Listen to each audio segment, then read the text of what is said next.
It can.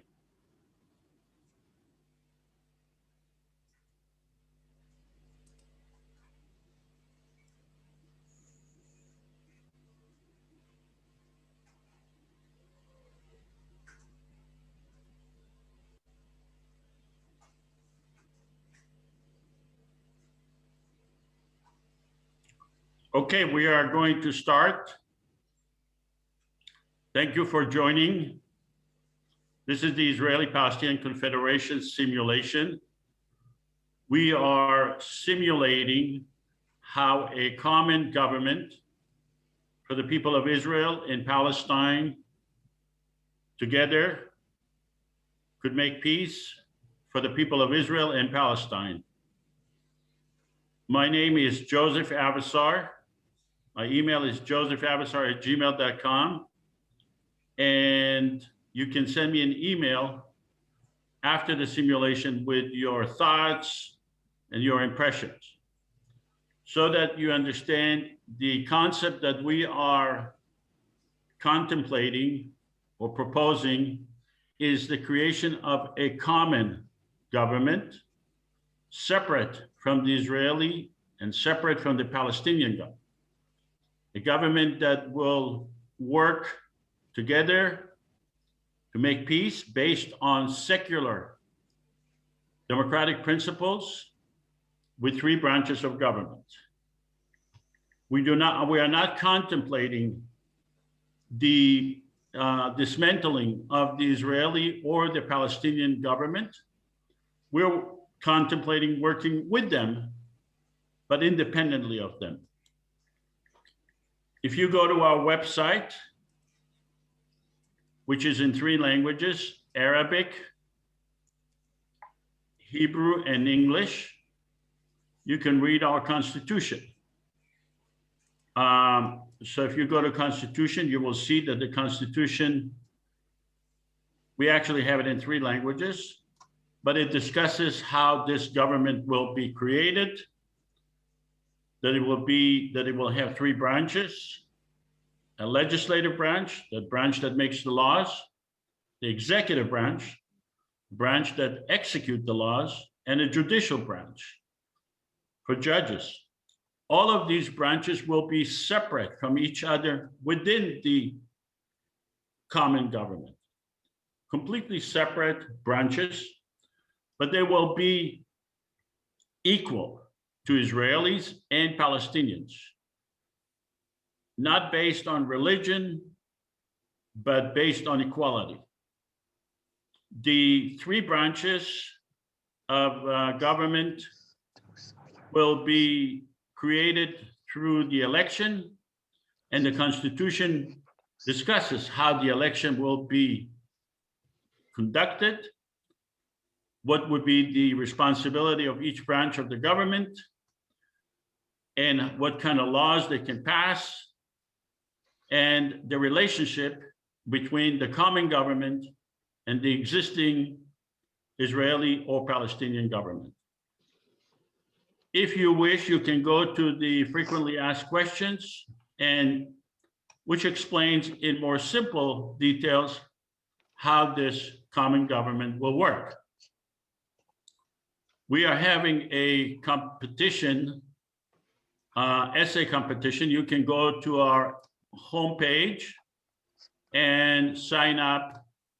While you're there, you can sign up for the essay competition. So let me just here, the essay competition, you can sign up for it. And the deadline is August 30th, and you can win $500 if you win the essay competition.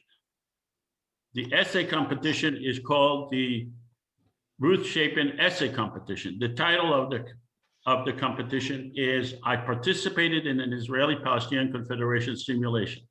So obviously we want you to participate and write about it.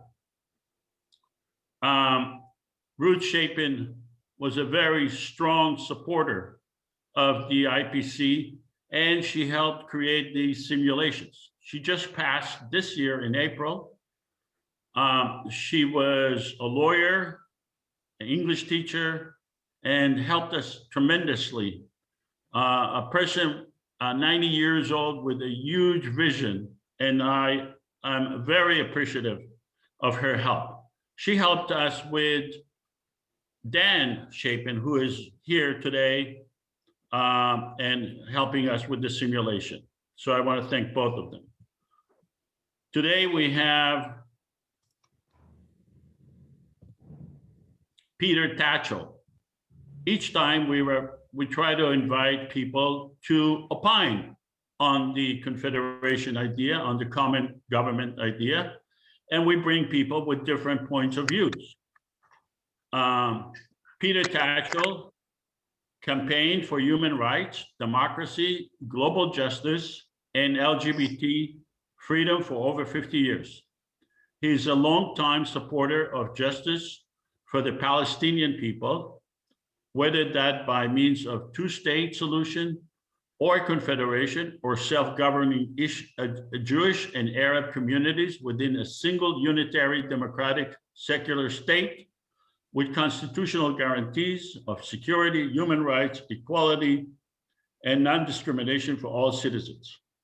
His human rights activism has resulted in him being badly beaten by President Mugabe's bodyguard in 2001 and by Russian neo-Nazis in 2007.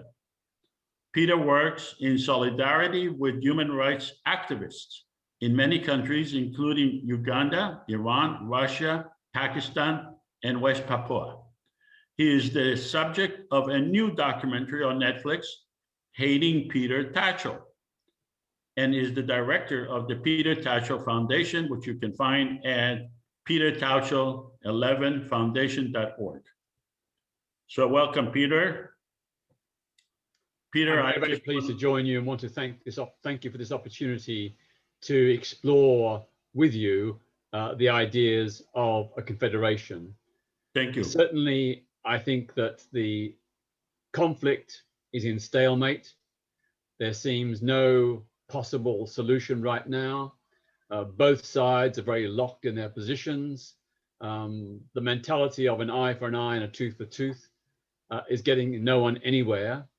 I think it's in the interests of both Israelis and Palestinians that people are open to new ideas, new thinking, a new approach. And I certainly agree with the notion that the principles of human rights and equality for all must be the cornerstones of any forward movement. And thank you. What you're trying to do with the confederation idea is to find a new mechanism, a new means to make that possible. So I'm going to be very interested to be involved, to listen, to learn, to get feedback, and to share my own opinions. Thank you. So the simulation will last a total of 90 minutes. What we are going to do, Peter, is we are going to present segments of the Confederation ideas, starting from Constitution and then going to legislation. Each segment will take approximately 5 to 10 minutes. We will vote on it, and then we will ask you to make short comments about the segments that you've just seen.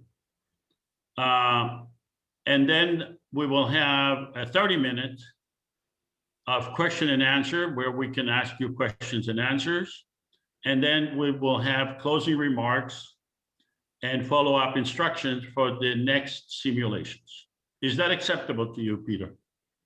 Absolutely. And I want to make it clear that obviously the future must be decided by Palestinians and Israelis, preferably together. I am neither, but I am an interested party in that I defend human rights and peace and justice around the world. So I am neither Palestinian nor Israeli, but I do want to see us working towards a solution. And the current impasse is something that cannot be allowed to maintain. There's got to be a solution where there is security for Jewish people and justice for Palestinians. Right.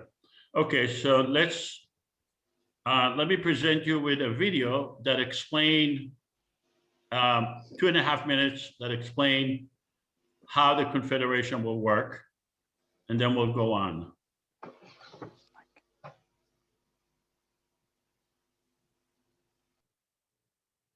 The conflict between Israelis and Palestinians has endured for generations, and instead of time healing the wounds, it's only caused the anger to fester and the violence to grow. But what if there was a way to alleviate the tension? Something that may not outright solve every problem, but at least create a forum that encourages a peaceful compromise.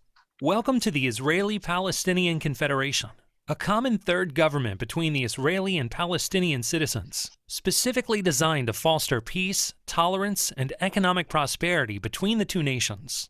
Here's how it works. First off, both Israel and Palestine will keep their respective governments.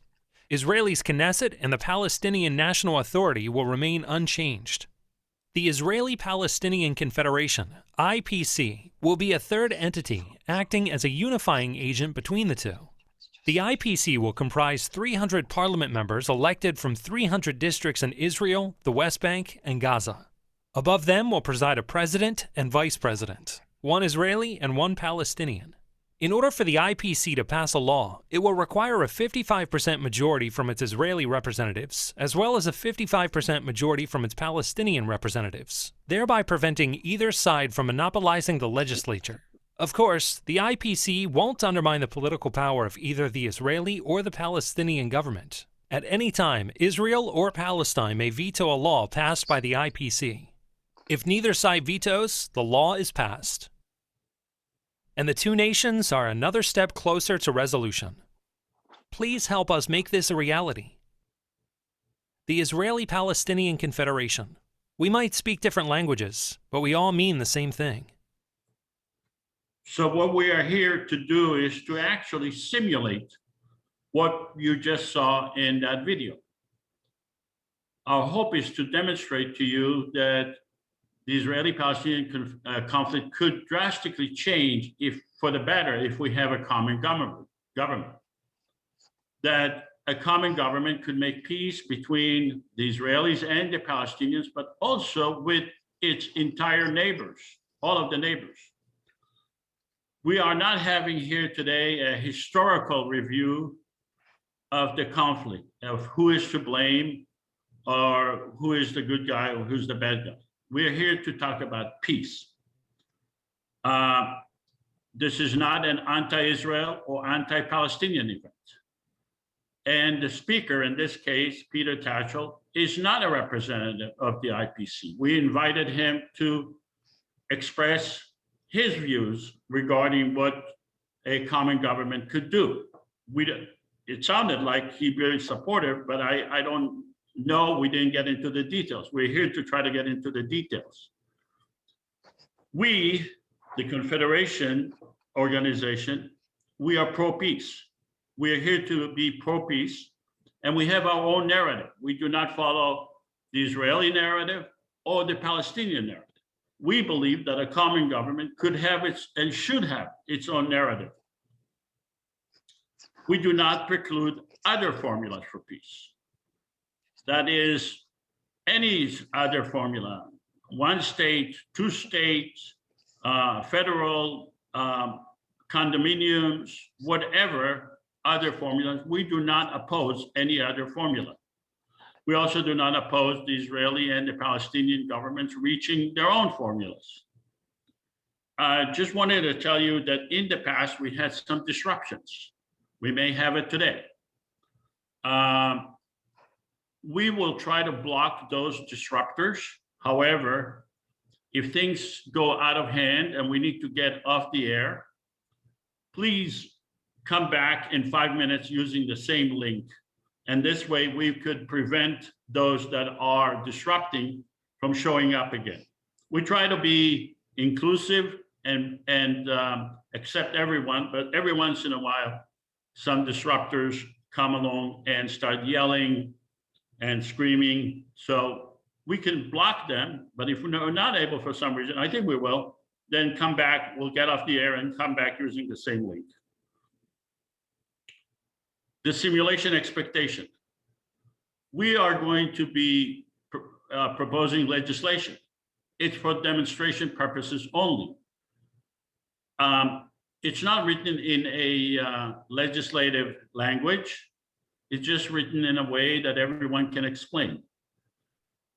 We are not able to deal with all the legislation that we are proposing. Many legislations, we have many legislations. What you see here today is the tip of the iceberg. So come back in the next simulations and you'll see we have more and more legislation that could make peace for a common government. I'm asking you to look at the big picture, avoid technical arguments, try to suspend reality a little bit and look at the big pictures.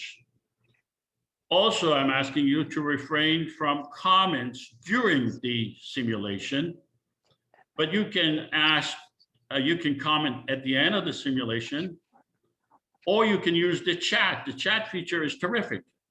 You know, if you feel that what is being said here is against what you're thinking, put that in the chat. On the other hand, questions, if you have questions, that's fine. Go ahead and ask your questions at any time. What is the difference between a question and a comment? If I show you a picture of an airplane and you say, Joseph, how does this plane fly? That's a question. But if you say, I will never board the airplane because they are dangerous and they cause pollution, that's a comment. If you have comments, use the chat or wait until the end. Questions are okay throughout the simulation. There are certain facts and assumptions that we want you to understand during the simulation. These are the facts. That the Israeli prime minister represents Israelis only, and the Palestinian leaders represents Palestinians only. These are facts. These are not assumptions. These are assumptions. Let me see if I can get my red pen. Yeah. These are assumptions that I'm asking you to accept for this simulation as facts. You could challenge those assumptions during the chat or at the end, but for purposes of this simulation, please, let's assume that these assumptions are facts. And these are the facts: that we held an online election for 14 million people. That's the people in Israel, West Bank, Gaza, and Jerusalem. 14 million people. That we have a platform. And by the way, the country of Estonia is holding exclusively online elections. So I want you to assume that we have a platform for elections, and we actually had the election. And we just came out of the election, and 5 million people voted. 3 million Palestinian voted, and 2 million Israeli voted. That the president received 1.5 million votes from both Israelis and Palestinians. So I want you to accept as fact that Joseph was elected as the president of the IPC by 1.5 million votes. I want you to assume that the Palestinian representative received 1.3 million votes, and she will be, she is vice president now, and we will rotate in 2 years. I also want you to assume that 300 parliament members in 300 districts, just like it shows in the video, were elected. And each parliament member, if you divide 14 million by 300, you'll get approximately 47,000. So each parliament member represents 47,000 people. Before we go on, I need some of you to act as, because we're doing a simulation. I need a person to act as the Prime Minister of Israel. Do I have a volunteer for Prime Minister of Israel? I need one person to be the Prime Minister of Israel. I need one person to be Hamas leader. And I need one person to be a PA president.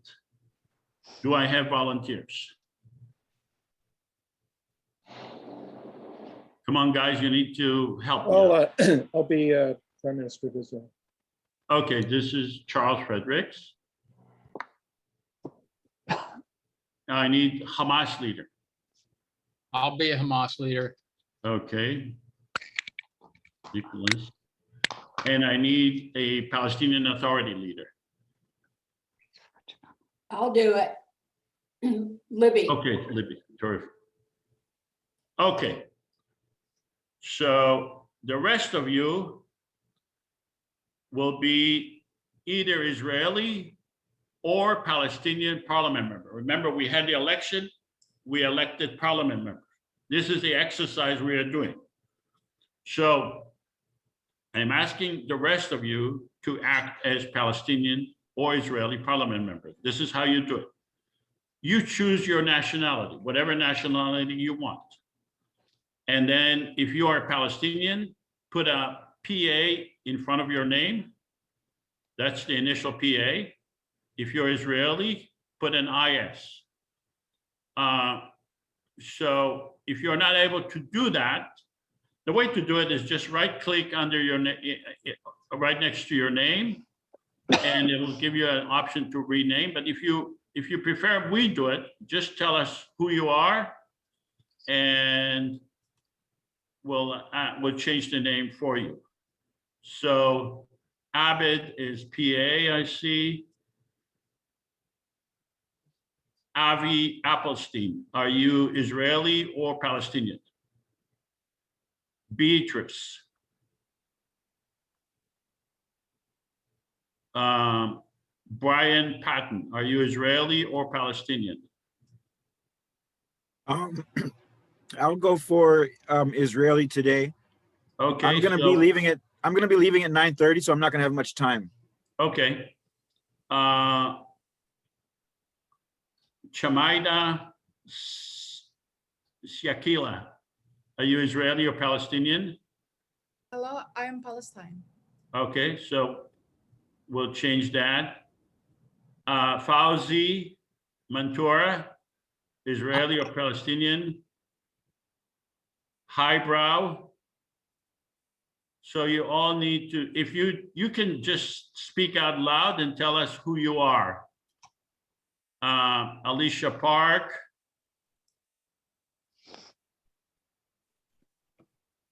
Okay, so I don't need to go one by one. I just want to, yeah, so you can do it as we go along. Now, remember, also, I'm relying on your intellectual honesty. You could be either in a district that is exclusively Israeli or exclusively Palestinian. So if you are from Gaza, you're exclusively Palestinian. If you are from Tel Aviv, you're exclusively Israeli, but you could be a mixed district, such as in Jerusalem or in the West Bank. So you'll just decide in your head. When you vote, I may ask you, what is your district mixed, or is your district strictly Israeli or Palestinian? Okay, so now that we got that done, first business is the Constitution, first order of business. Let me read you the Constitution. This Constitution represents, this is a short version of the long version that is on the website. We believe that Palestinians and Israelis are entitled to equal rights under the law and guaranteed human rights and freedom. The Israeli-Palestinian Confederation does not intend to supersede or supplant the Palestinian or Israeli government, nor to abrogate or undermine any agreements between those governments. This is just what I told you. They can agree to whatever they want between them. It's fine with us. And we are not here to undermine those governments. We recognize that the government of Israel is the legitimate government of the Israeli people, and the government of Palestine is the legitimate government of the Palestinian people. Our purpose is to resolve conflicts and to expand the relationship between Palestinians and Israelis in a fair and equitable manner. We believe in equal rights under the law, guaranteed human rights, and freedom for all. We voluntarily give, now this is an important paragraph. We voluntarily give the legislators and the government of Israel and Palestine veto power over legislation we pass relating to the sovereignty of those nations. We believe in the separation of power between the legislative, executive, and judicial branches. We believe in the creation of secular government for the people of residing in Israel and Palestine. We believe in having a separate judicial branch relating to the Israeli-Palestinian Confederation legislation with Israeli and Palestinian judges with a system to avoid biased decisions based on nationality. Before I turn this to Peter to opine, I want to ask you, do you have questions? Then we take a vote and then we go to Peter. Does anyone have questions regarding this constitution? Yes, I have a question. Yes. Will the Israeli-Palestinian Confederation with this constitution, and by the way, I've been attending IPC simulations for quite some time now, and each time I'm learning something new, and every time I have a question, thank you so much, Joseph, for answering it. And I did notice today, maybe you said it in the past, but only today, I noticed something you mentioned about commoners or something like that. So the question I have is, will the IPC be created either by the existing governments, the Israelis, the Palestinians, Hamas, whatever, or will it be a sort of like a grassroots? And by that, I mean the local level, to effect changes at the local or regional or international level. In other words, commoners. Yeah. So the IPC will not be created by the governments of Israel or Palestine, and for that matter, any other government. We want the IPC to be independent and separate. And by the way, they will never create that anyways, but from our perspective, it's not a good idea to have any government involvement. The IPC voting platform will be created independently by the IPC organization, just like any other democracy that was created. It always starts with private individuals, but we would very much not want, and we will not agree to have either the Israeli or the Palestinian or the Hamas government involved in the creation of this government or the election. Thank you. Any other questions? Okay, I hear no question. You can ask those questions later if they come to mind. I'm going to ask to vote. And I'm going to launch the polling, and then we're going to go to Peter. Now, this is for the Palestinian parliament members only. Do you support the Israeli-Palestinian Confederation Constitution? Please vote. Palestinian parliament members only. Okay. I'm going to end the polling. I'm going to share the results. 100% of the Palestinian parliament members voted in favor of this constitution.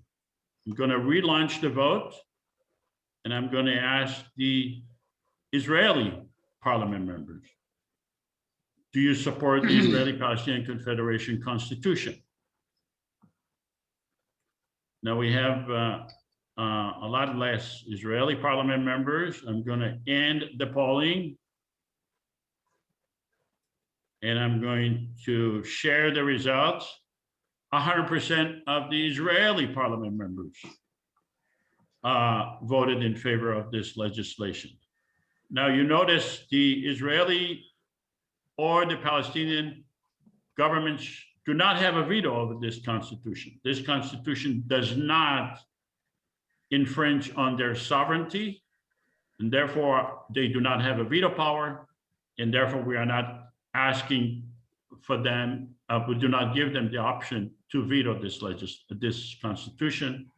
So now I would like to go to Peter and ask Peter, do you support this constitution, and what are your opinions?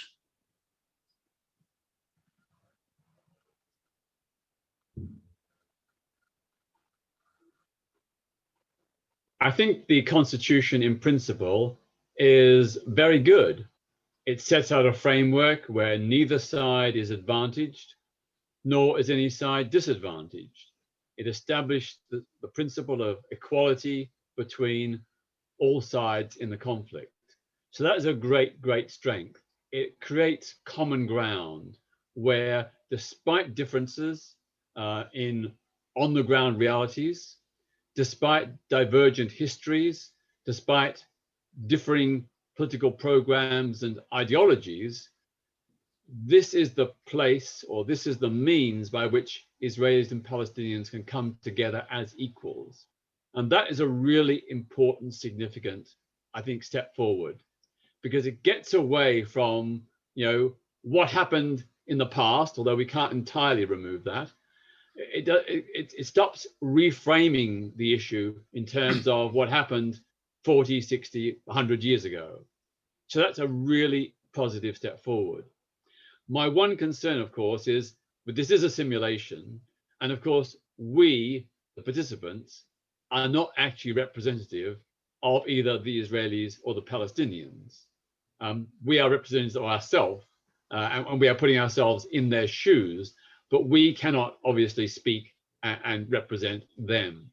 The other issue I would face is that, of course, the IPC, it's a great idea, but I cannot imagine it being agreed by either the Israeli or the Palestinian governments.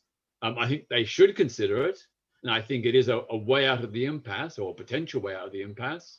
But the problem is I cannot see the existing governments or foreseeable governments in either Israel, Gaza, or the Palestinian territories agreeing to it. And that is the big sticking point. The sticking point is between the ideal, which has a lot to recommend it, and the reality of actually making it happen. Peter, this constitution does not require their agreement. Yeah, but if we were going to set it up in reality, if this constitution was going to actually have some basis, then we would need the Israeli and Palestinian governments to agree to it.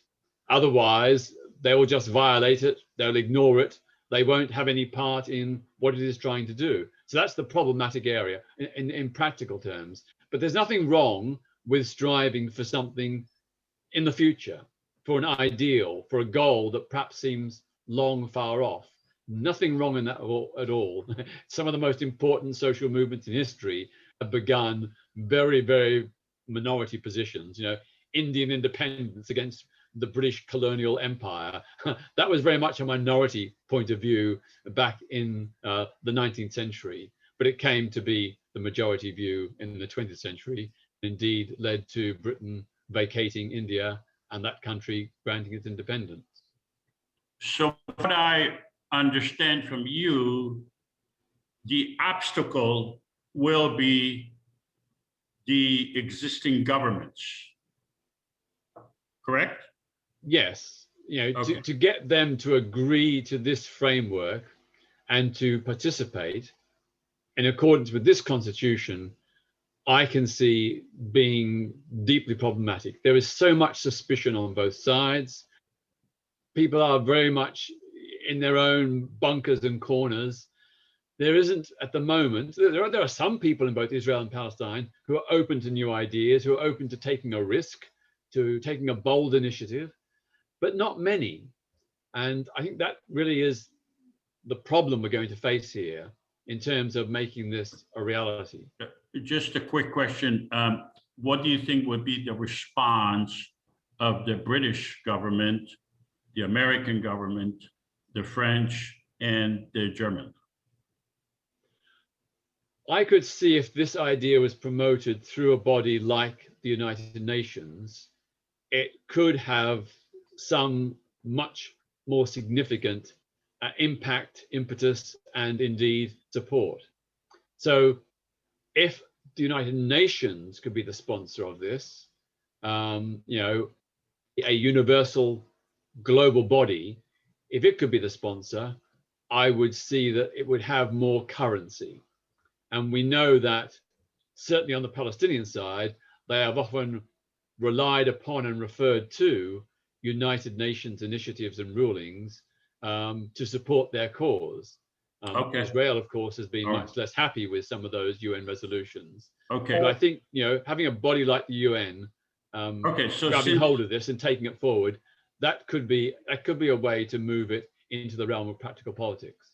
okay, since you mentioned the UN, we have a legislation regarding the UN, which I'd like to go forward with, since you mentioned it.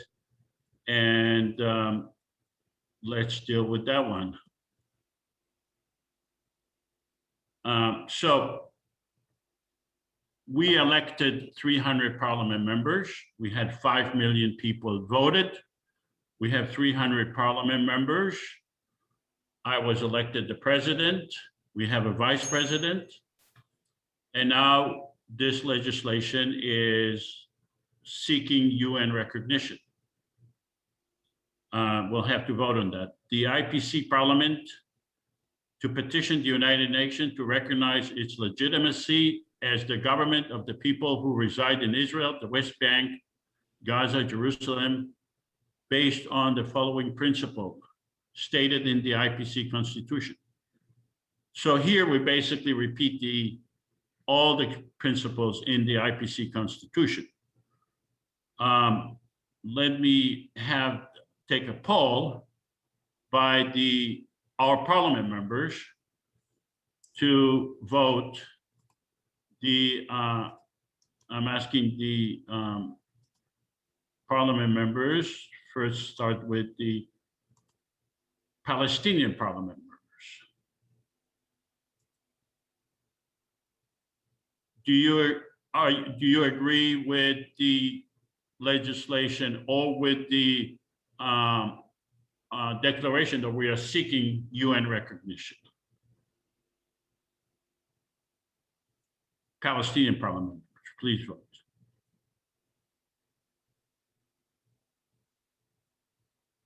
Okay. I'm going to end the polling. I'm going to share the results. 100% of the Palestinian parliament members are seeking recognition by the UN. I'm going to stop sharing the results. I'm relaunch the vote and ask the Israeli parliament members, do you agree with the legislation to seek UN recognition?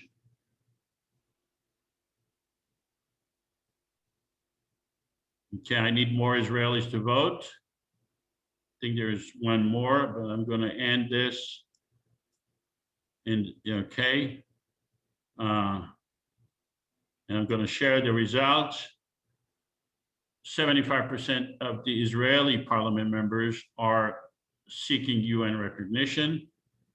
I'm going to stop sharing the results. And Peter, I'm going to ask you, you are the Prime Minister of Great Britain. Are you going to vote? Are you going to instruct your country to vote in the United Nations to recognize this government? I would instruct the British government to support it. Okay. But I can imagine there would be a huge kickback amongst many of the organizations of the Islamic Conference within the UN, and indeed, other anti-Western governments who would not want this to succeed. And there may even be some Western governments who are pro-Israel and who may fear that this is going to be the slippery slope to Israel's demise. So I think the voting you're witnessing from your delegates in this online simulation is actually much more optimistic and positive than I think you'd find among Israeli citizens and representatives in real life. And of course, you have to go back to the original issue is the IPC has been elected, but of course, in reality, we would want an IPC to be elected, but I cannot imagine either an Israeli or Palestinian government allowing such an election to take place. And that's the big, the big practical on the ground issue with this whole simulation. Its ideals and its principles are really good and really strong. They're trying to take the whole debate somewhere new. Whether you agree with it or not, it's new, it's fresh, it's blue skies thinking, and that's really welcome. But in terms of actually getting Israeli or Palestinian authorities to agree to an IPC election where you have these representatives elected, I think that's a long ask for the foreseeable future. No Okay. harm in trying for it. No harm trying for it, though. All right, so I'm can I- going to ask you a question, and then we're going to go to legislation that I think that not only will they not oppose it, they will support it. But I went in to set up the kitchen. on what ground, Peter, do washing you up. see, Kamala was in there after. Peter, do you see any legal ground or moral ground or technical ground by which the Israeli or the Palestinian government could block this legislation, this election? Well, to actually hold a real election, in reality, of course, you would require the agreement of the Israeli and Palestinian governments. Why? Well, because to actually have a vote among the 14 million citizens, someone has to organize it on the ground. Now, of course, you can do it via the internet, that's true.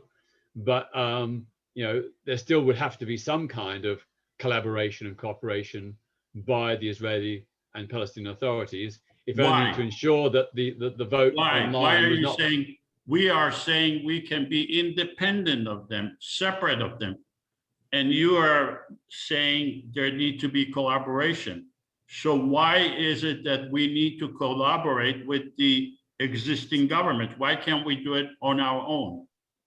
Well, because there'd have to be a register of valid Israeli and Palestinian electors to ensure that there was no electoral fraud, make sure that people were eligible and able to vote. And then, of course, if the Israeli or Correct. Palestinian And why can't we authorities, do that all by ourselves? Why do we need the Israeli and the Palestinian government to ensure that there is no fraud? well, because how would we know who's entitled to vote? People could masquerade as Israelis or Palestinians. They could register under false pretenses, and that would skew the result. Okay, so you're saying that the issue will be whether these elections are fraudulent or not. That's really what that's why we need their participation. Yes, because there has to be a way to ensure that the people who vote are eligible to vote, and eligible to vote in the districts where they are seeking to elect a representative. Yeah. Otherwise, if there isn't... are you aware that all of this information is freely available online? Yeah, but Yeah. let's go to. So Can I just make one other point? I think also what we need to address somewhere in this whole stimulation, which I want to keep on reiterating, I think it's a really good progressive idea to move things forward.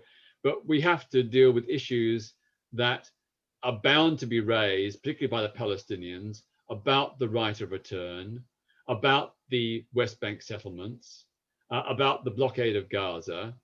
And I don't see how we're going to deal with those within this particular framework. So I'm just throwing up as potential obstacles and issues which may result in particularly Palestinians feeling that this isn't going to be a peace with justice. This is going to be a one-sided peace which will leave intact, for example, the existing, was it 750,000 Israelis living in the occupied territories. all right, so let's go to the next legislation. This legislation requires or gives a veto power to the existing government. And that's teaching tolerance and understanding. Both educational systems to teach tolerance in their public schools. Now, remember, we've been created. We had an election. Now the parliament is considering this legislation after 5 million people voted, Israelis and Palestinians together. we are asking to devote a certain number of hours for both sides to teach the history of the Israelis and the Palestinians, as well as teaching Arabic and Hebrew. Educators to draft textbooks together and arrange for a regular exchange of teachers. Public media on both sides to provide fair and equal coverage daily for teaching tolerance. The IPC will be the facilitator to ensure that both sides are fairly represented. After we vote on this, we will give the existing governments a veto power, and then we'll go to Peter to opine on what we have just did. Does anyone have any questions regarding the text of this legislation? Okay, I hear no questions. And you, like I said, you can ask them later. I'm gonna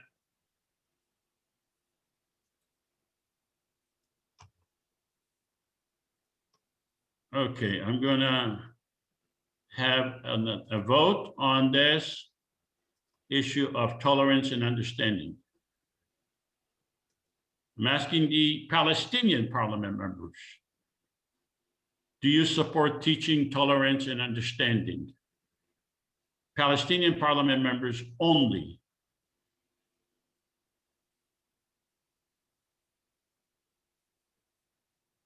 Gonna end the polling, and I'm going to share the results. 100% of the Palestinian parliament members voted in favor of this legislation. I'm going to relaunch the vote and ask the Israeli parliament members, do you support teaching tolerance and understanding?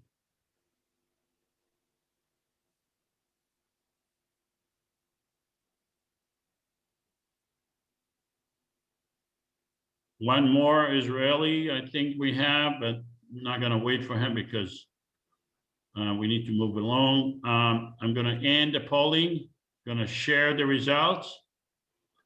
100% of the Israeli parliament members voted in favor of this legislation. I'm going to go to the Hamas leader. Mr. Hamas leader, are you going to veto this legislation? No, I'm going to go to the Israeli Prime Minister. Mr. Prime Minister, are you going to veto this legislation?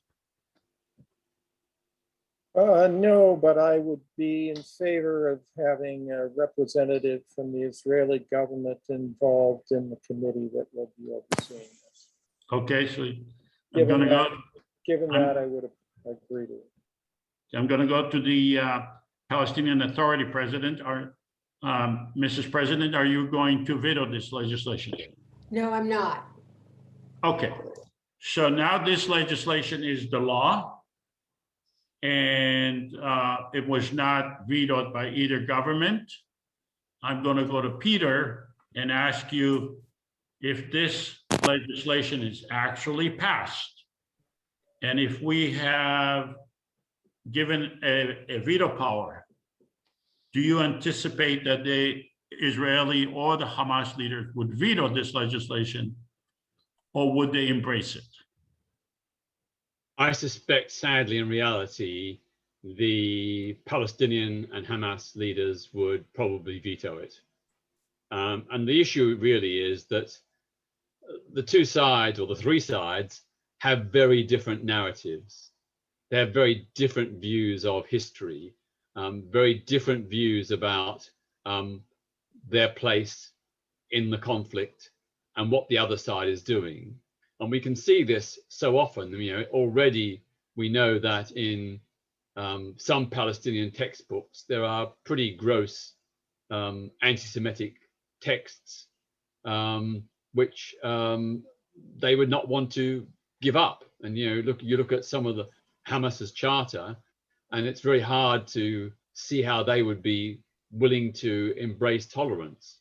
Likewise, of course, there was a hardline Israeli nationalist faction, which also would not want to give any ground at all to the Palestinians. So I wouldn't say that it's impossible, but I think it'd be very difficult for certainly the Palestine Authority or Palestinian Authority and Hamas to not veto it.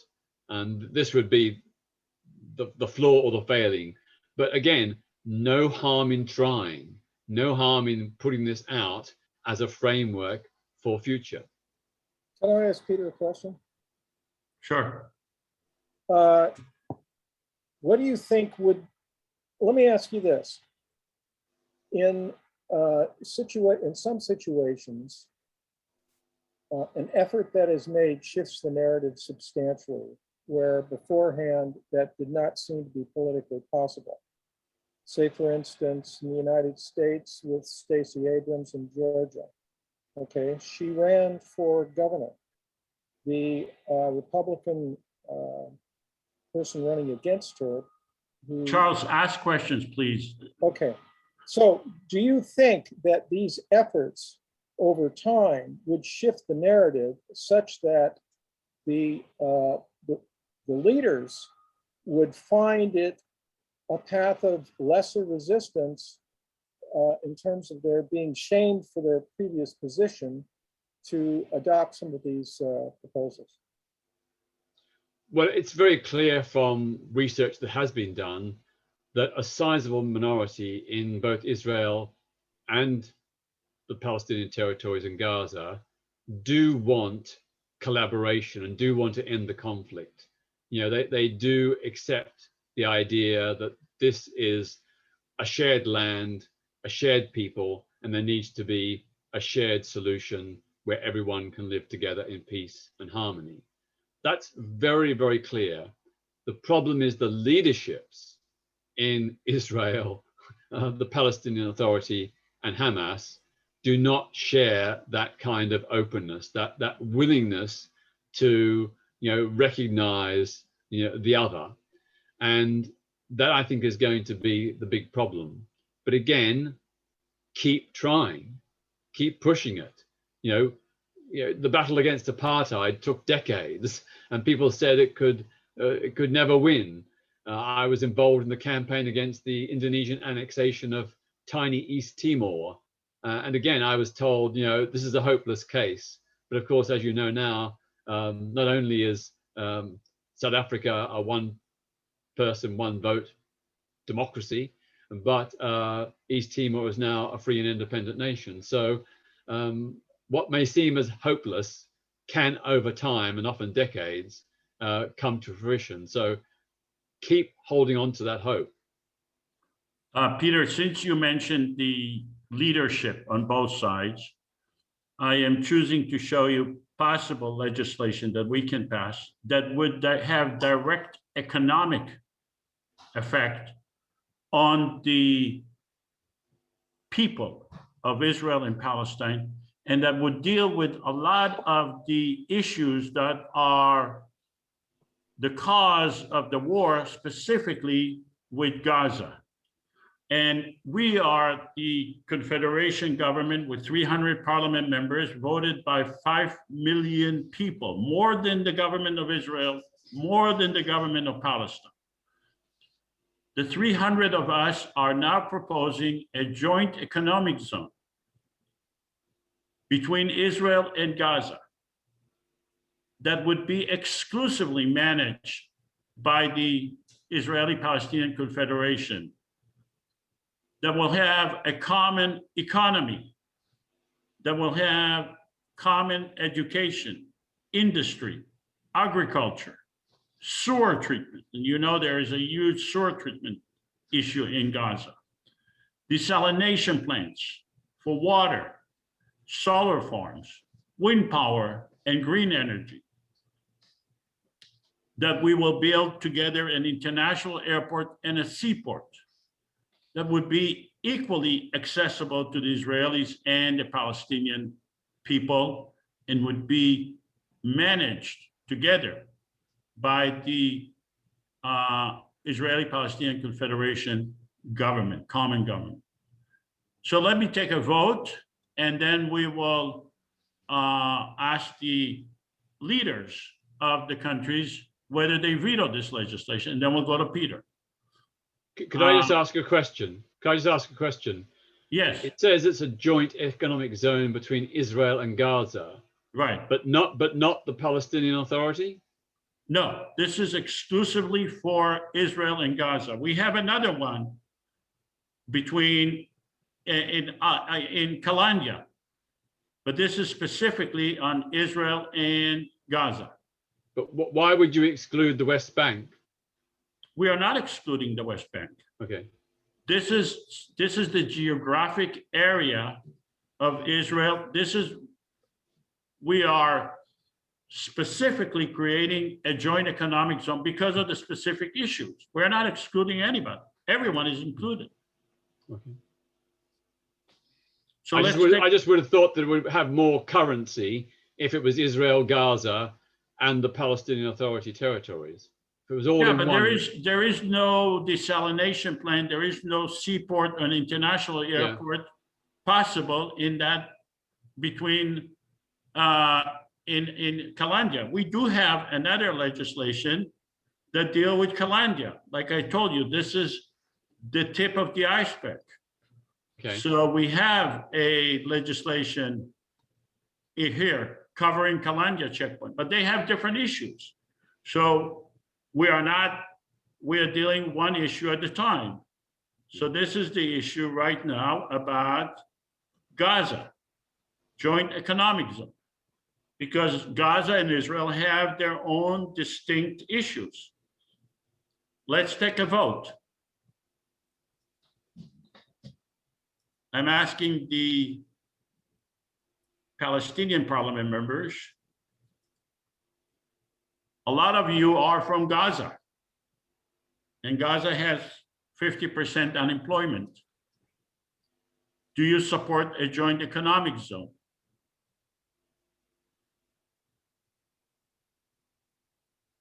Okay, I think there are more Palestinian. I'm going to end the polling. I'm going to share the result. 63% of the Palestinian parliament members. Now remember, these are Palestinian parliament members from Gaza, the West Bank, and Jerusalem. I'm going to stop sharing. I'm going to relaunch the vote. And I'm going to ask the Israeli parliament members, do you support a joint economic zone?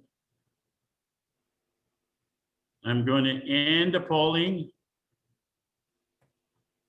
I'm going to share the results. 75% of the Israeli parliament members voted in favor of a joint economic zone. Let me go to the Hamas leader. Mr. Hamas leader, are you going to veto this legislation? No, but I understand very well Peter's remarks, and the probability is the current leader would, but I won't. Okay. Let me go to the Prime Minister of Israel. Are you going to veto this legislation?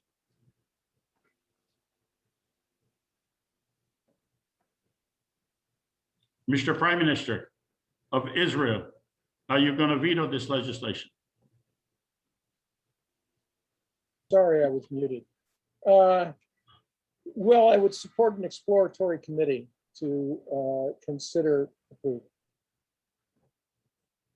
Are you going to veto this legislation? Yes or no? No. Let me go to the Palestinian Authority leader. Mrs. President, are you going to veto this legislation? No. So this legislation would enormously help make peace. It will help the economy, and it would avoid any future conflicts or possibly avoid any major conflict. So Peter, what are your thinking about this legislation? Well, when taken together with democracy, human rights, and equality for all, it is obviously in the interest of ordinary Palestinians and ordinary Israelis that there are jobs, that there's prosperity, that people have a secure economic future. And if a joint economic zone can help make that happen, then that would be a very good positive thing, which would help break down the barriers between Israelis and Palestinians. It would give a shared future, a shared interest in working together. The big downside or potential downside is that, of course, it would not be an equal partnership because the Israelis have, far more economic resources to put into this economic zone. And they would probably tend to be the major investors. And it would often be the case that they would be employing Palestinians and taking the profits for the Israeli side. So that's a potential downside.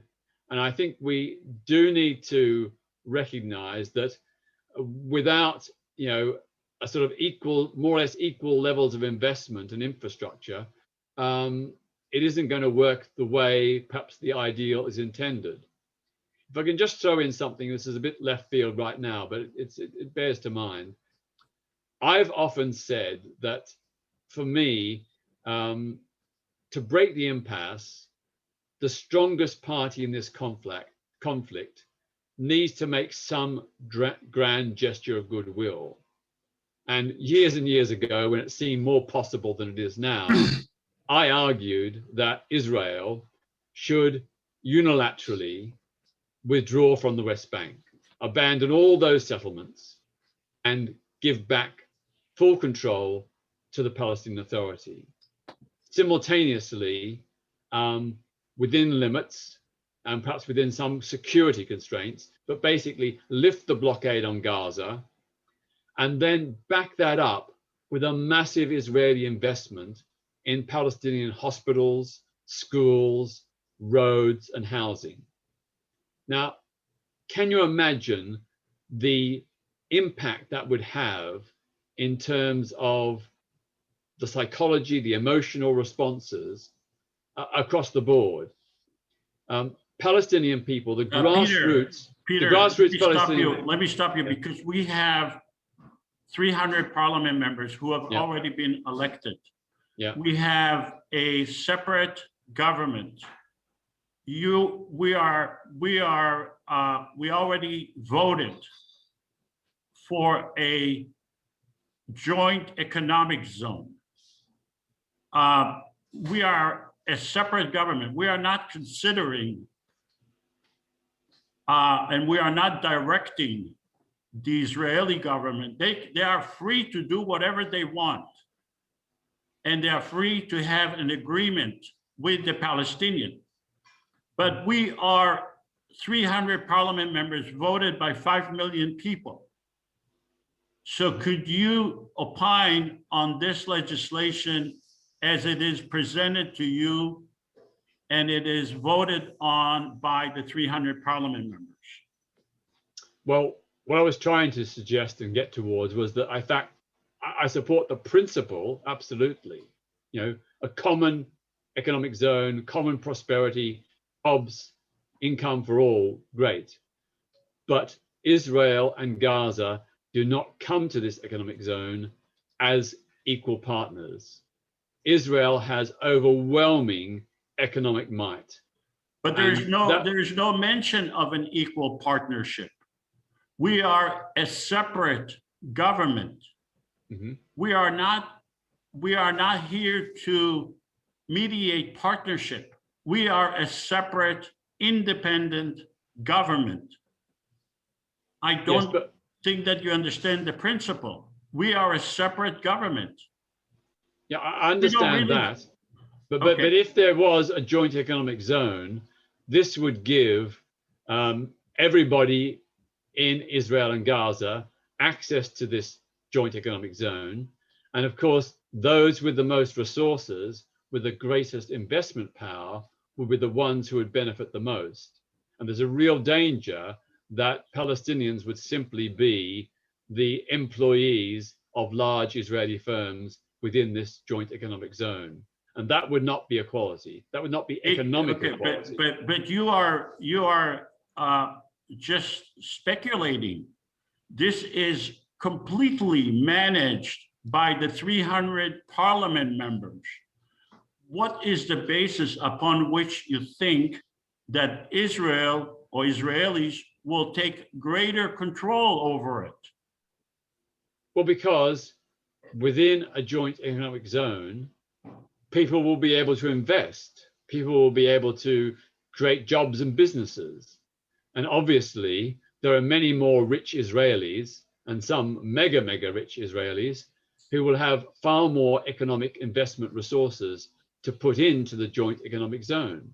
Okay, So- yeah, so I understand your point, and I think it's a valid point. So if we are the 300 parliament members, if we monitor this and we say, well, let's make sure that it is equal to Israelis and Palestinians, because we have Palestinian parliament members it is in their interest to make sure. I understand that. Would that satisfy your concern? If that could be somehow written in to the agreement, yes, but it would mean that the joint economic zone would not be a traditional free market like exists in Israel or exists in Western countries. It would be some kind of managed, controlled economic zone, which I've got no objection to. And if that's the way that we ensure equality and parity, then I'm quite happy with that. Okay, Can I ask you a question, Joseph? ask Peter a question. Yeah, or me, go ahead, ask a question. In your vision of the IPC management of the economic zone, would they invite foreign investment, like for instance, from people, business leaders from France, Britain, the United States, Iran, other Arab countries, the Emirates, perhaps? Could you ask the question? I don't understand. Well, okay, so the IPC is managing, and what Peter was saying was that, he has concerns about there being basically Israel economic control. And so any investment in that area would be a plus for the Palestinians, since they're 50% unemployed right now. But Charles, what is your question? my question is, would it not be more of a free trade area where other foreign actors would also be invited to invest under the management of the IPC? Well, look, we have 300 parliament members. I am not the king. And if one side is taking advantage of the other, one side is benefiting, I think that actually Gaza will benefit the most at the beginning from this, because Gaza has 50% unemployment. Then it would be up to the parliament members to raise issues about inequality. But you do not start a project thinking about possible inequality when there is none shown at the beginning. But we have this legislation, it was passed. And let me go to one more legislation, and that's Confederation Police Force. Equal number of Israelis and Palestinians on each level. This is a common government with its own police force, independently run by the Israeli and Palestinian Confederation, that will work in cooperation with the Israeli and Palestinian authorities, that would address sensitive religious, cultural, and language requirements, that will facilitate operation of the joint economic zone, that would investigate corruption by administrators who refuse to teach tolerance, investigate allegations of intolerance and racist hate crime against Israelis and Palestinians, assist in managing checkpoints, guard the parliament building, and threats against members of the Confederation, facilitate access to and safety of religious facilities. Does anyone have questions regarding the text of this legislation? I would like to think that part of this would be a very strong training process for members of this force to understand the other side and its concerns, its history, so that the Confederation Police Force would itself embody and express the desire to create understanding and consideration for the other side, so to speak, and that it would be bound by very high standards of human rights, law, and enforcement. Any questions regarding the text before we vote? So I'm going to take a vote.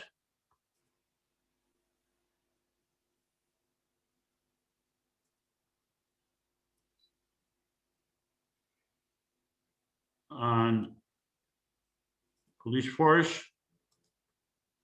Palestinian parliament members, please vote. Do you support an Israeli-Palestinian Confederation police force?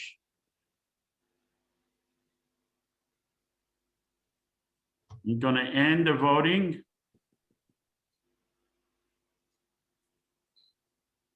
I'm going to share the results. 83% of the Palestinian parliament members voted in favor of that legislation. I'm going to relaunch the polling and ask the Israeli. Do you support an Israeli-Palestinian Confederation police force?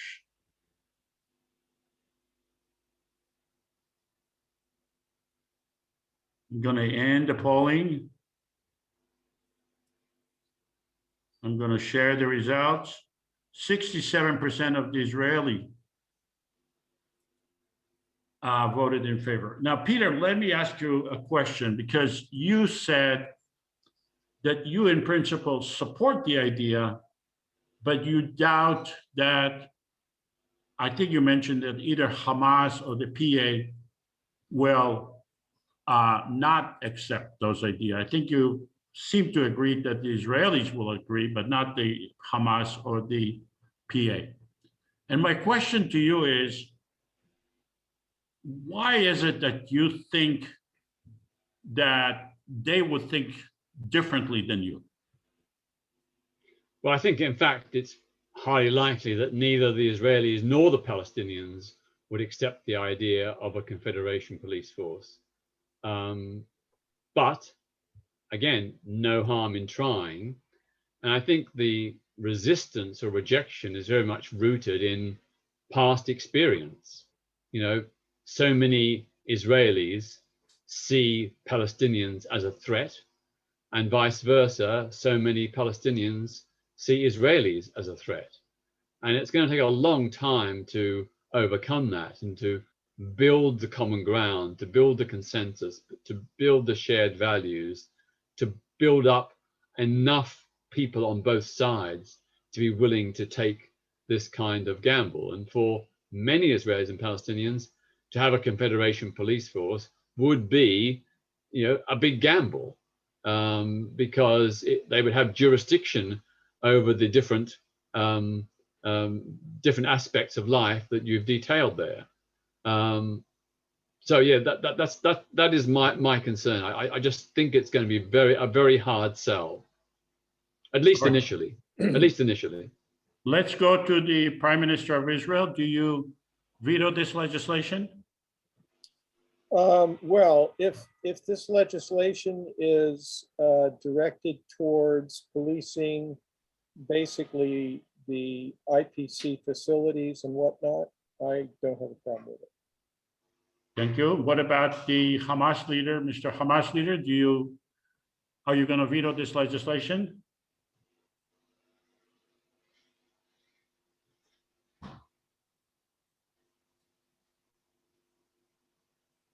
Let's go to the Palestinian Authority president. Mrs. President, are you going to veto this legislation?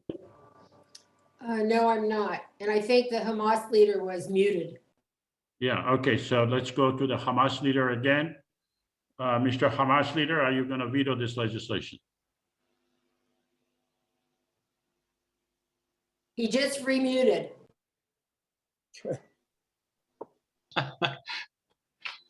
As an ideal in the future Hamas leader, I'm not going to veto it. Thank you. All right, so we've been passing now legislation for, and a constitution for more than an hour, actually. I apologize for going overboard, and I'm going to stop sharing. And then let me go to some questions and answers for Peter. If anyone wants to ask a question, please go to the reaction, raise your hand, or you can raise your hand. Okay, so Nick and then Libby, go ahead. Peter, I'd like to know what you think is the best road to a mutual agreement of some kind that people can take. Well, as I was saying before, I mean, I think the two sides are not equal. There's a great imbalance between the power, economic, military, whatever, between Israel and Palestine. So I think, therefore, it's beholden on the strongest party to make the first move. And certainly Israel has much more leverage than the Palestinians.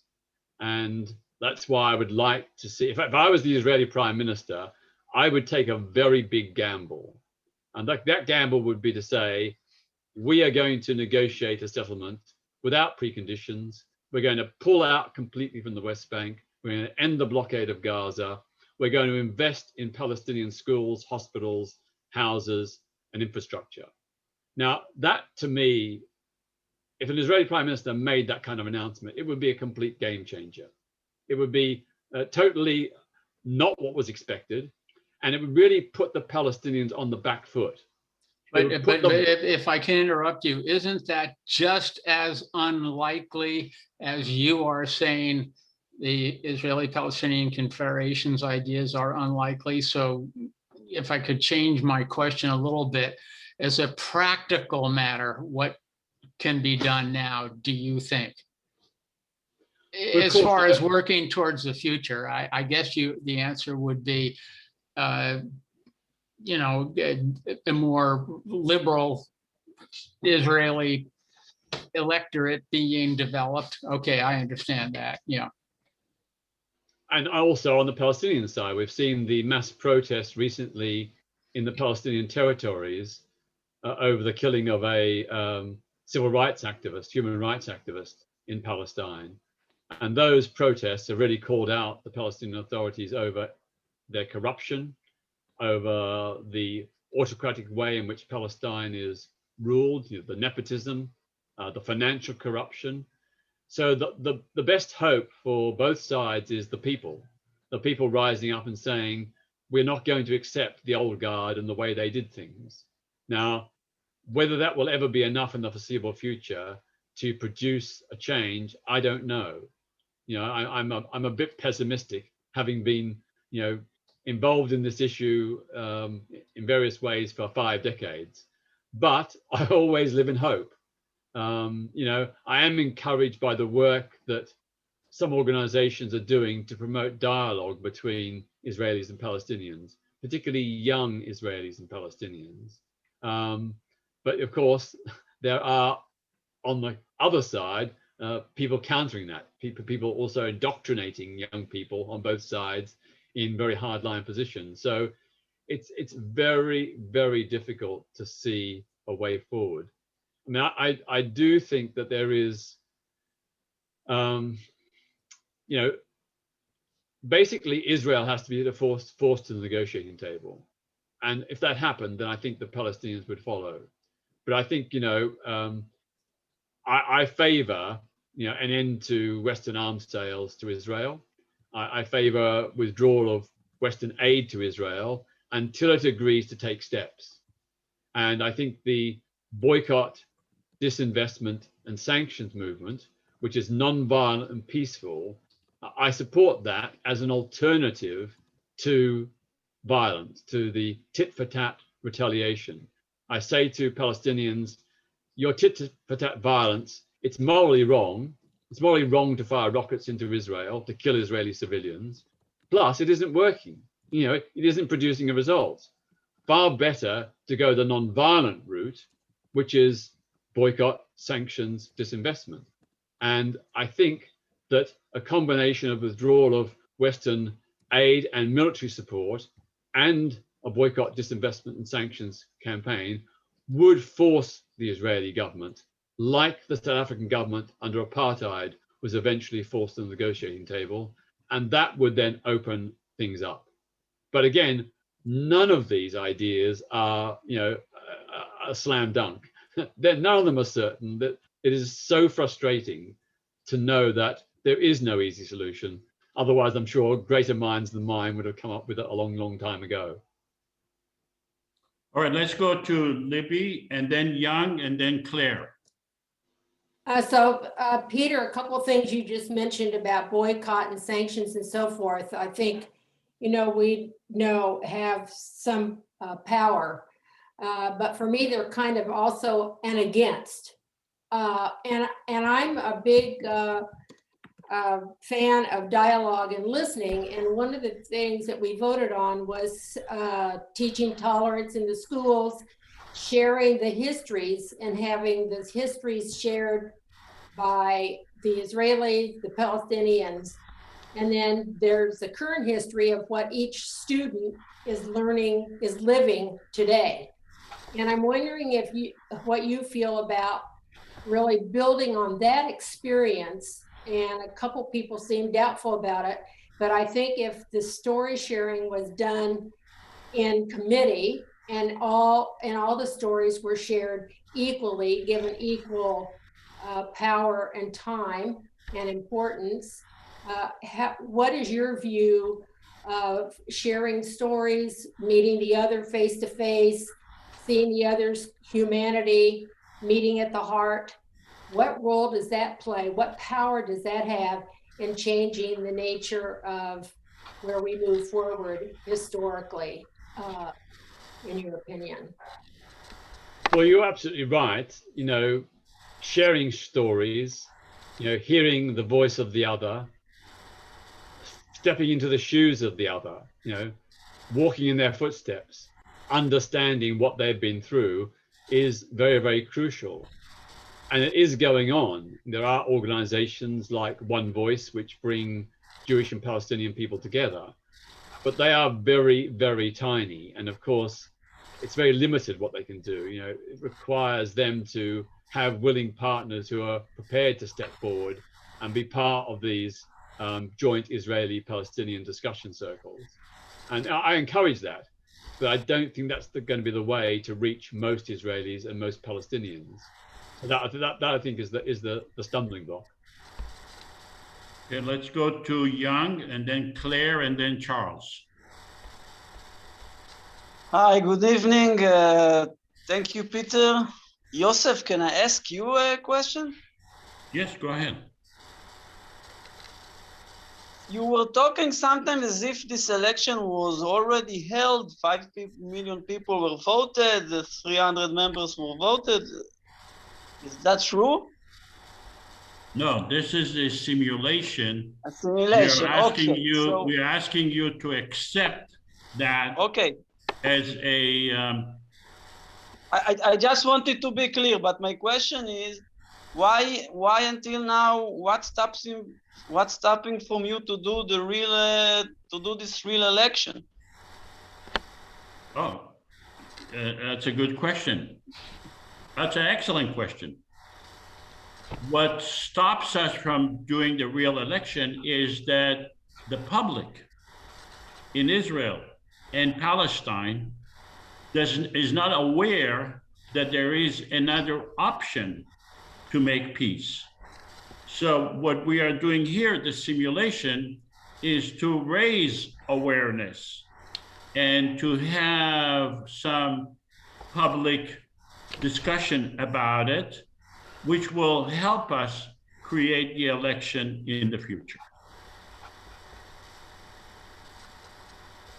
Okay. Thank you. Sure. And there was an election in 2012. Yeah, we did have an election in 12/12, in December 12, 2012, but they did not, there was no public awareness of it, and that's why it didn't go very well. Let's go to Claire. I'd like to ask you a question, Joseph, but it's kind of arisen for me in this. I've been here a few times. And in this one, what's arisen for me is, where does the money come from? Where does the money come from? You know, like when you were talking about the economic union, the free space. Either you have something that's capitalist and people invest, and where does that money come from? Or you have something that's more socialist and, I don't know, run by the state. But then you also need money. You need to tax people. And I suppose you need money to have an election, and I suppose you need money to have a parliament. And I wonder, I mean, I know we're fantasizing about this, but it seems Okay, like if we're ever going to turn it into reality, it probably needs some money from somewhere. We anticipate, I personally anticipate, that to create the election itself and to have public awareness, it would require approximately $100 million to do that. Now, it may sound like a lot of money, but the war between Gaza and Israel, the last war, in my estimate, was more than $100 million a day. So $100 million may sound like a lot of money, but it's really a drop in the bucket for the purpose of making peace. Now, then you ask me, where is the money going to come to have the police, to build the joint economic zone, et cetera, and to maintain the parliament, et cetera?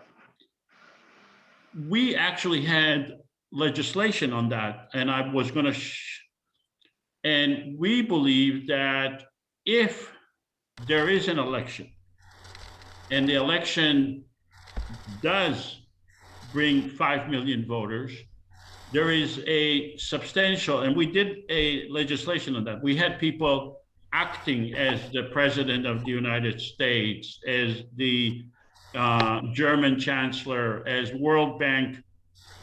And we said, let me show you that legislation, because that's very important.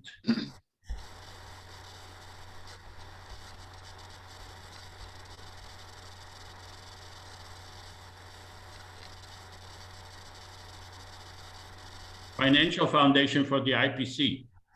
Application to the World Bank, other countries, and international organizations for a 5-year, $100 billion grant commitment to create a solid financial backing in order to implement the IPC's vision and its legislation in the next 5 years. Full financial transparency directly related to the proof of success. So when we actually did that and asked people to act as the president of the United States and world government, we were able to raise more than the $100 billion requested for the 5 years. And we anticipate that if, in fact, we have the election and we have, in fact, 5 million people voting, maybe more, maybe less, it would be a game changer that would bring grants from all over the world to have all these economic programs in place for both the Israelis and the Palestinians. Did that answer your question or raise more questions? Probably raise more questions, but I'll go away and think about it and come back next time. Okay, yeah. Let's go to Charles. Okay. Can I speak afterwards? Okay. And Olivia, you want to go next? I have a couple questions for Peter. So one is based on your own personal experience with the kind of activism you've done in turning the kind of political situation of. Could you speak louder, Charles? Yeah, here. Can you hear me now? Yeah. Yeah. The kind of Peter, the kind of activism that you've done in terms of turning the situation within the Catholic Church and people becoming more capable of being, or maybe it was Episcopalian, I'm not sure, being out with their sexuality. When you began, it came, I'm guessing, from a sense of this is the right path, this is just, and even though it looks impossible, I'm going to undertake it anyway. And I'm wondering if you see a potential parallel between that and this. The Israelis and the Palestinians seem to be deadlocked, but there's no place for all those people that you spoke about that have goodwill on both sides to come together and act politically on their beliefs. So what is Well, your you're right. question?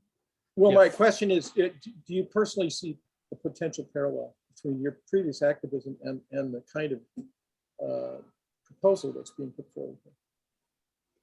Well, you're right. I mean, nearly all the causes I've embraced over the last 54 years have begun as very marginal left field ideas. I remember, to draw an analogy with another conflict situation, way back in the 1970s, I was arguing that there needed to be a negotiated political settlement in the north of Ireland, where a low-level civil war had been going on for many years, and where the British government was refusing to negotiate with the Irish Republican Army, and generally anybody who sought to propose anything other than a hardline military solution was denounced as a terrorist or a terrorist sympathizer. Even when I stood for election in the British Parliament in 1983, I was denounced for advocating a negotiated political settlement. But then, just over a decade later, that is what the Conservative British government under John Major began to do, recognizing that a military solution was not on the cards. And we ended up with the Good Friday Agreement, which has now secured peace in Northern Ireland with a few minor exceptions for the last 2 decades. So I think it's a really classic example of how things which seem very, very hopeless, very marginal, very beyond the consensus can eventually win support. And that's why I'm so open to this idea. You know, it does seem, the IPC does seem a very far out there proposal or suggestion, but you know, I think it's an idea worth exploring. And maybe Joseph and others haven't got it quite right, but we're all in this together, and hopefully we'll contribute and help refine it and make it better. And there might be someone who comes up with something entirely different, and that would be great too. You know, let 100 flowers bloom. You know, the more ideas, the better. Let's go. Olivia, do you have a question? Yes, so it's more of comment, really. It's great to have Peter with us, and anything Peter says is common sense, absolute common sense. And he's suggesting that what we're saying is unrealistic. He's absolutely right. We're in cuckoo land, but we are creative cuckoos, and we are busy cuckoos trying to invent something, because the stalemate has lasted for more than 2 decades, the impasse.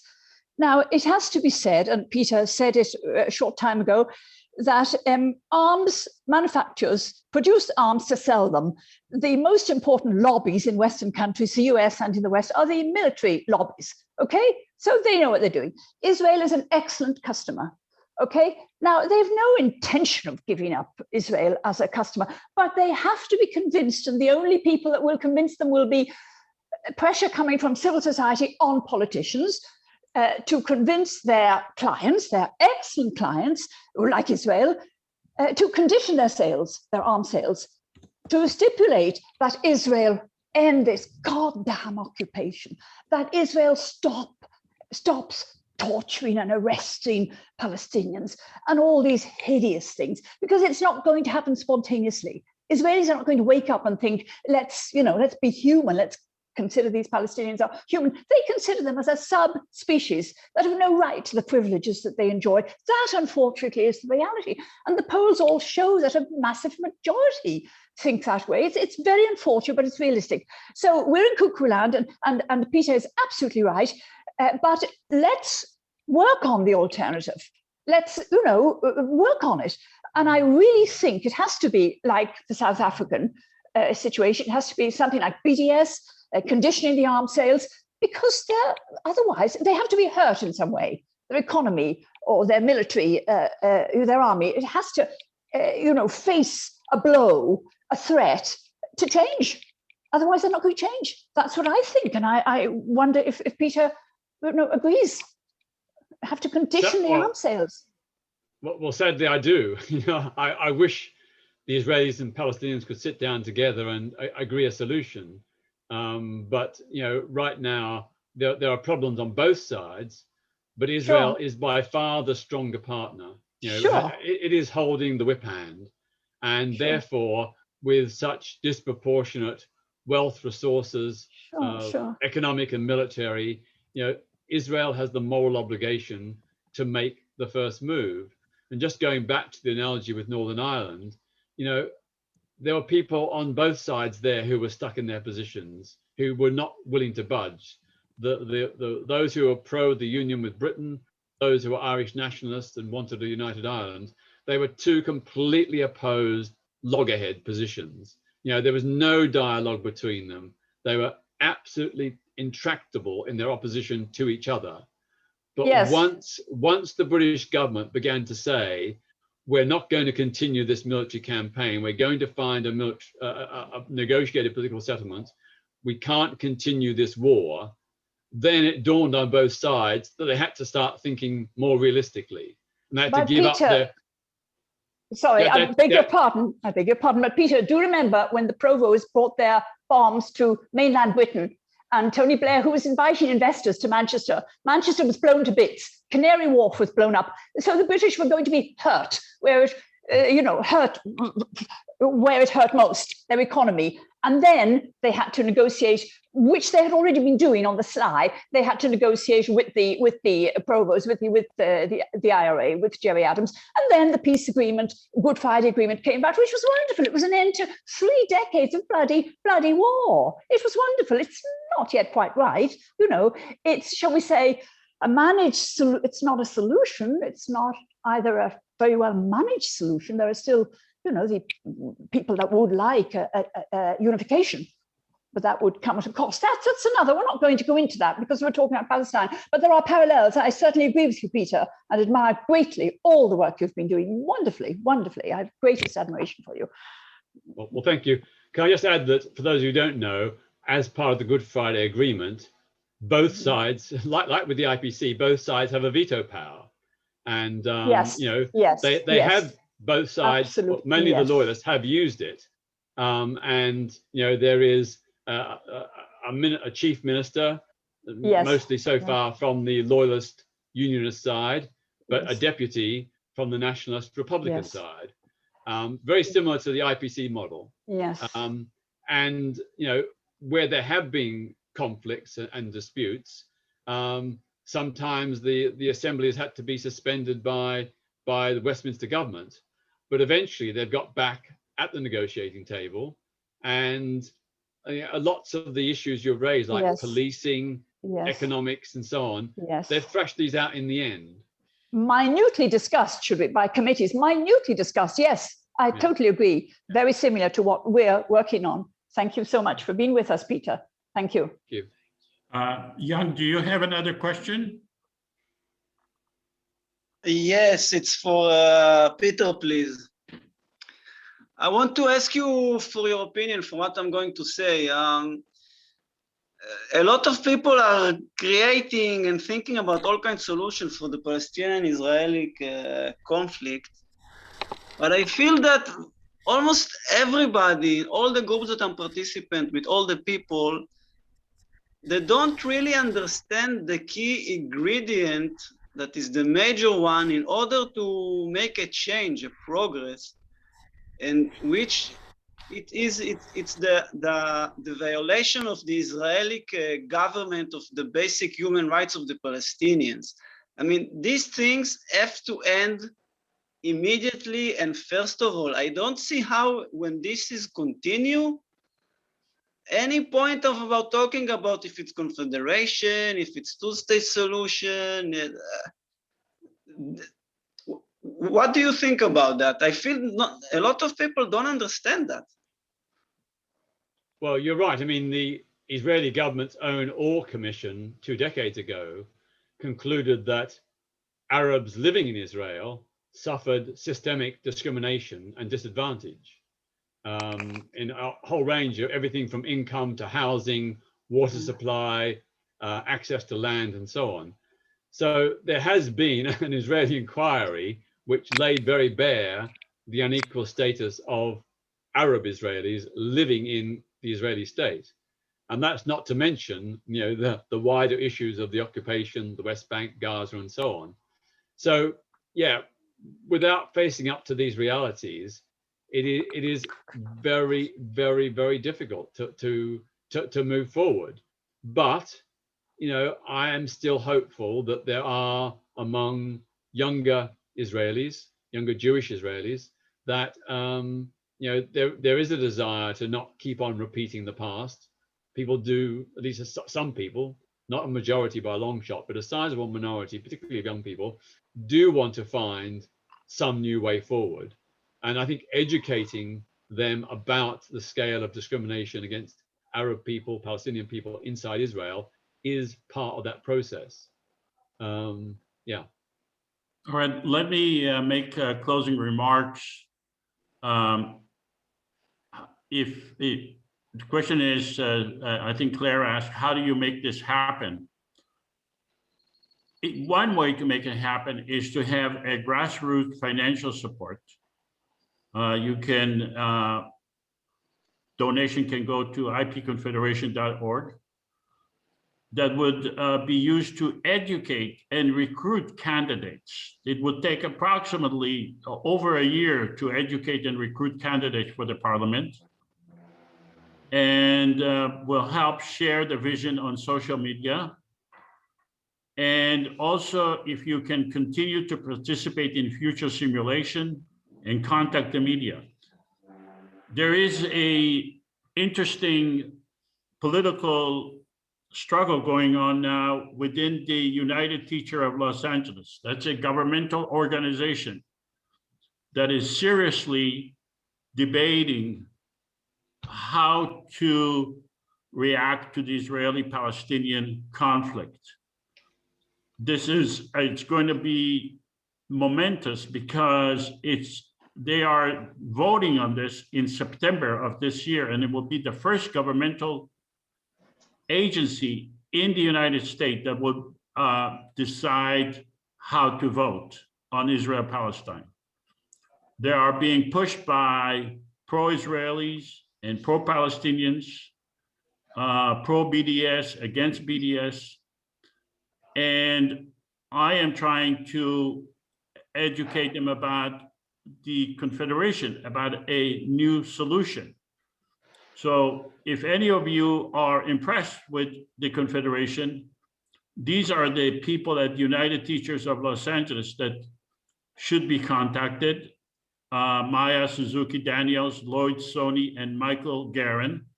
These are the emails. You can email me, I'll give you their emails. And I think that they should be aware that there is another option. We don't need to condemn. We could encourage other solutions. Our future simulations, we're going to have some very interesting future simulation on Monday, July 26th.